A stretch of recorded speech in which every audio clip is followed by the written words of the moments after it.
Makwere amedumu kama mbunge wetu wa Matuga, amedumu kama waziri, na si kweli kwamba ile mambo alikuwa anayoongea kama jamii yote na inaunga mkono Gachagua, hayo hayako.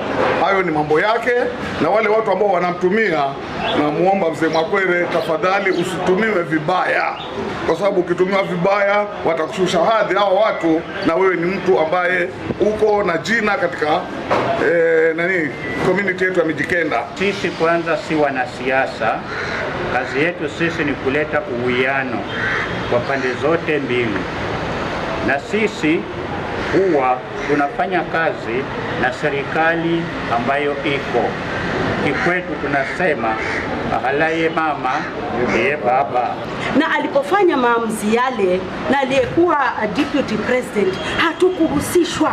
Sisi ni wamama viongozi ambao tunaongoza jamii na tunapenda jamii yetu. Mijikenda Community Council of Elders pamoja na sisi kina mama tunafanya kazi pamoja, na tunafanya kazi na serikali ambayo iko kwa mamlaka, na tunapinga vikali, na tunasema kwamba sisi tunaunga mkono serikali ambayo inatawala hivi sasa.